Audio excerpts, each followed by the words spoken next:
That's Devon Allman from his new album Miami Moon, a record he made at Criteria Studios in Miami with Ivan Neville and George Porter of the Meters. As you can hear, this isn't your father's Southern rock, even if your dad was Greg Allman. You're always waiting for. Well, we had probably put in 19, 20, 21 to like almost 4 years, 18, 19, 20, 21 with the Allman Betts Band, almost 5 years, 4 or 5 years of working with Duane Betts, full bore, full steam ahead for that, because it was a new entity, right? New band, a new brand. And we really felt like to get it off the ground, we were going to have to really just get in there and work triple hard. So, yeah, I mean, we did know at the onset of putting that group together that sometime in the first 5 years, we were going to want to, take a break, do some solo stuff. So, I think once we felt like that band was kind of off the ground and a living, breathing entity, that it was time to say, okay, now we can concentrate on some other things. And now that it is a living, breathing entity, we can pick it up whenever we want. So right.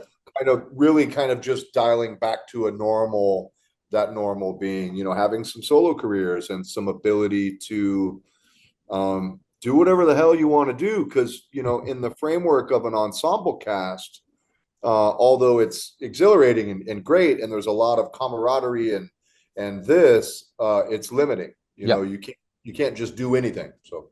Gotcha. And you seem to be doing quite a bit of like you did that tour with Donovan Frankenreiter last year, where he went to the 50 states and 49 days. That was pretty wild. No, it was something fun to do. It was something entirely crazy to do. And I'm really grateful that we actually did it and set that record and saw it through. And we did so without any hubbubs. It was fine. Right. Yeah. So that was cool. The collab with Maggie Rose doing Dad's version of These Days, the Jackson Browne classic, right, These Days, was really cool. So definitely, filled up the space. Yeah. All right. So let's get down to Miami Moon. I love the fact you recorded at Criteria Studios in Miami. So had you been there before? Had you spent much time there? Well, I had gone to tour it to make sure I wanted to make this record there. I wanted to, kind of see if it spoke to me and if it had the vibes that I thought it did. And of course it absolutely did. It felt like home when you walked in. Right. But I hadn't worked there before, and I had never been there when Dad was recording there. I was the only real time that I spent around Dad when he was recording was the next record, which was Shades of Two Worlds, which they made at Arden Studios in Memphis. And I was there for a lot of that recording because I lived in Memphis. And another classic studio. Yeah, another, all your favorite ZZ Top songs were made there, Right. So, yeah, definitely, you're kind of sensing a common thread there, is that as we march further into this world of convenience, of being able to make a record on your laptop or your basement, I feel compelled to go the other way and go support these studios that birthed so many important records to me. And like, I'm grateful their doors are still open. Yeah. Yeah. And if I can be any part of adding to that history, I'm grateful to be able to do it. Right.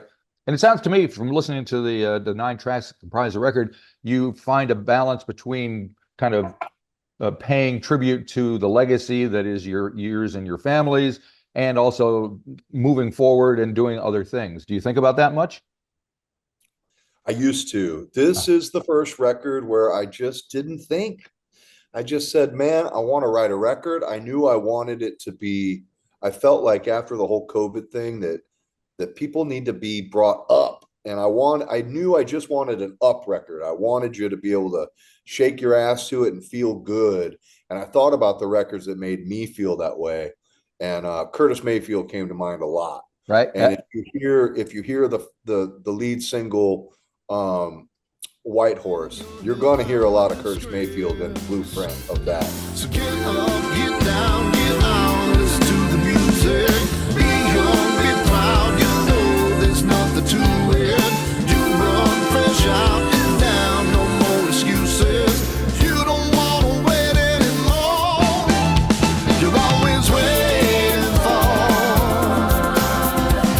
your white horse. You're always looking for a way out, way out, way out. And I mean, he's a major. I mean, I got a tattoo of Curtis Mayfield. Oh, crikey, that's hardcore. Yeah, and then Layla is right there. There you go. And this is your college education for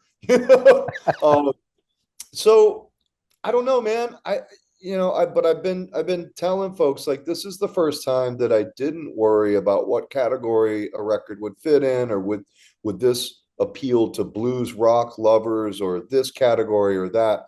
And I allowed some influences to enter the chat, so to speak, that I never really allowed, like Curtis Mayfield, like Sade.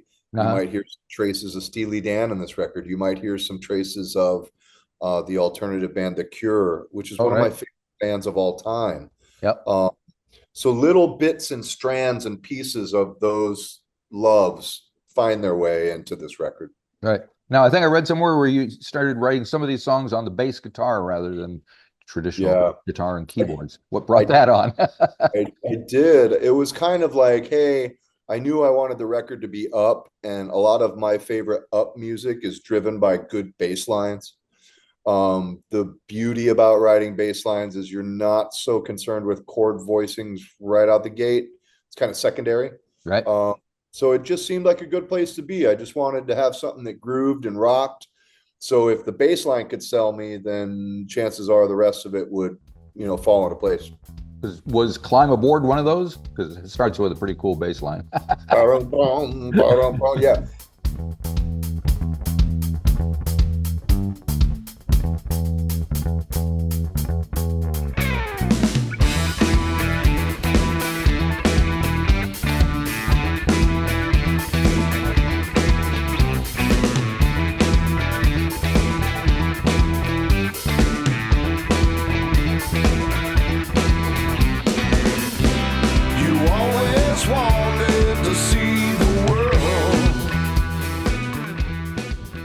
And I tell you, something unnerving is going into the studio and hiring George Porter Jr. to be your bass player on your record, and then proceeding to show him every song of what he'll be playing. And I was like, oh no, like, is this going to be offensive? Right. Yeah, sure.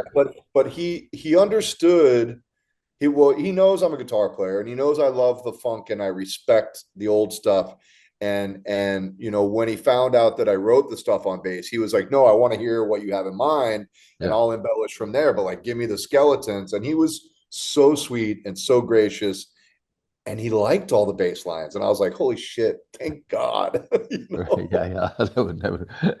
And you had Ivan Neville also on the record, right? So yeah, Ivan on keyboards.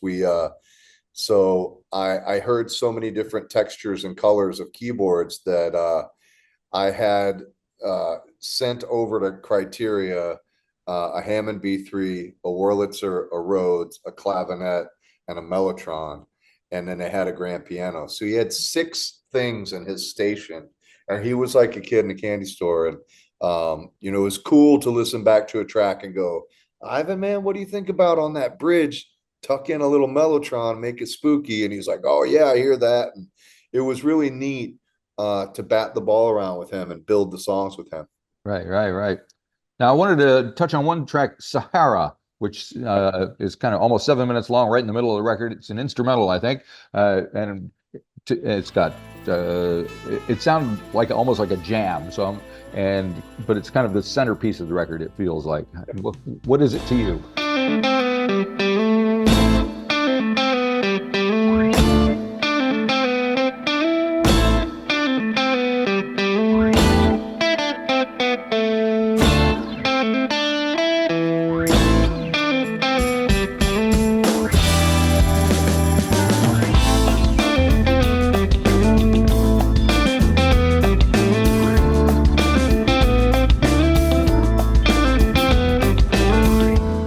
guess about 5 years ago, we do an annual father-son vacation, and we've been to some great places. And that year, we rode camels into the Sahara Desert. Okay.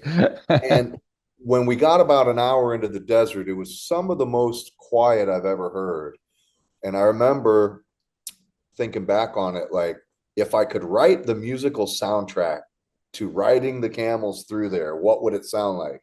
And that's what it would sound like to me. So you'll hear a lot of North African and a lot of jazz and a little Spanish and Yeah. some flourishes. I'm a big fan of African jazz Hmm. already, and I'm a big fan of Africa. I've been many times, and it was kind of fun to almost reverse engineer that experience and try to put a soundtrack to it. Yeah, yeah. But interestingly, I'm an old guy, so I saw the Allman Brothers band back in the 70s, and that track sounds like the Allmans more than any most of the other tracks. Because you, Well, obviously, I mean, I take that as a high compliment because when I listen back to this record, I can really, like I said, I can hear some Steely Dan and some Curtis Mayfield and stuff. And if someone can hear a little Allman Brothers on Sahara, that makes me happy because I think that's a very high compliment. And seeing as how I've spent 30 years cultivating a sound, anything that would remind folks of their favorite, if that favorite is the Allman Brothers, is definitely sweet, because I don't feel like I have a whole lot in my discography that leans there. So right, right. that's nice. That I think 10 years ago I would have been like, oh no, it does. That's not good. And now I'm like, that is a high honor. So Oh, thank cool. My pleasure. And Body Electric is almost, it's a dance track. I got my ticket in my pocket, and nothing's gonna stop it. I left my job running, 'cause all I wanna do is just move. Body electric, move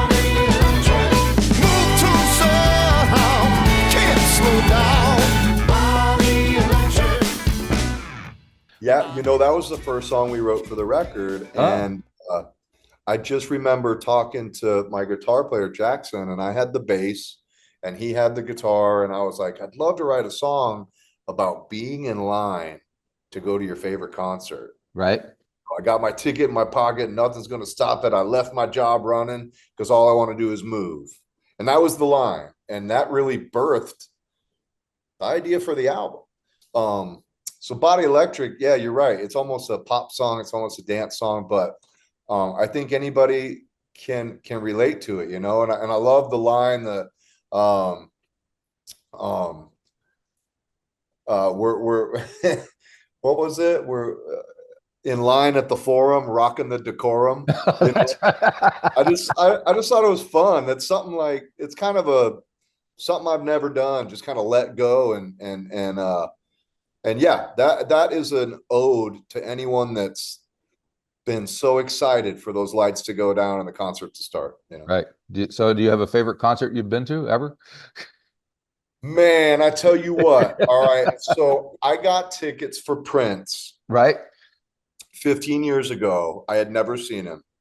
And it was one of the rare times where I got on and I studied what set lists he'd been playing for the last month. Right. And it was all fucking B-sides and obscure shit. And I was like, damn it, I picked the wrong tour. And literally every night leading up to this was like deep cuts, like weird set lists, really weird, like very kind of self-involved set lists. And I went to see this show, and it was where the Red Devils play hockey in Newark, New Jersey. And the lights went down and an organ started up, and I'm like, oh, no shit, no. And dearly beloved, we're gathered here today to get through this thing called life. And I was like, holy shit, he's going to play the hits. And he played hit after hit after hit after hit. It was like he played 22 top 40 hits. Right. And I was like, well, we just hit the jackpot. There you go. That one, I mean, Maceo and Sheila E. and like, that was sick. I just saw Peter Gabriel in Milan. Right. And wow. Really? That one. That's Yeah. good. I mean, and he could sing all that shit. It was incredible. My wife and I just saw the Stones at Soldier Field. I've been kind of getting back into going to concerts, you know? Right. And I don't know, there's maybe 20 artists that I would really, really, really want to go and like, you know, check out. And that's a few of them. And I'm such a giddy fan as I ever was. Yep. Well, that's good on you. Yeah, I managed to catch Prince 2 months before he passed away. He came, Wow. he was down here and he did his piano and microphone tour thing, and the tickets were like $400. And I was like, I gotta see him. I hadn't seen him before. Yeah. I'm not gonna see him probably, and as it turned out, I wouldn't. So glad I went. Yeah, I got a little Prince. Oh yeah, there you go. A little Purple Rain action. Yeah, it got purchased at the Prince store in the Minneapolis airport. Yeah, nice. And the record gets pretty funky at the end there. Take time to taste it, and you got to make it through the world. There's some little Stevie Wonder-esque clavinet going on there and stuff like that.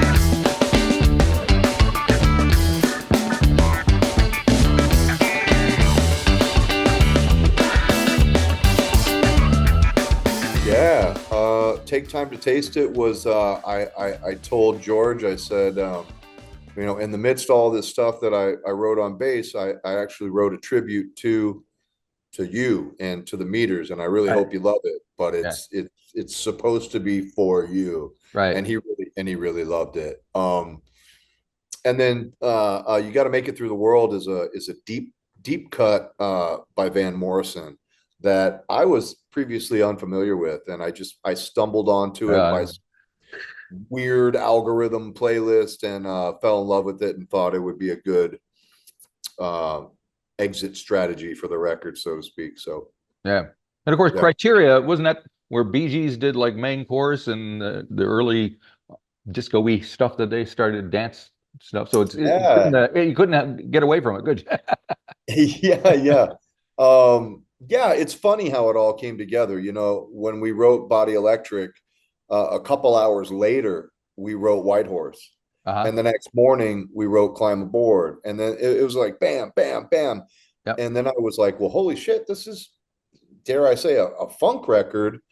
And I immediately reached out to George and Ivan and Adam Deitch from Lettuce and said, what are you guys doing in a few months? And I sent them just a couple voice memos off my phone of those songs and said, this is the flavor, and you guys would be the best guys on the planet to do something like this. And they were like, yeah, let's do it. So cool. I got lucky. Yep. And so you got 6-piece band. You're hitting the road with these things, right? Yeah.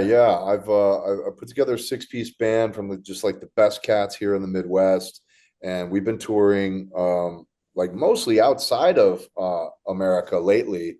There's been a nice, you know, kind of uptick in European festival appearances and whatnot. So we're gonna do some American proper.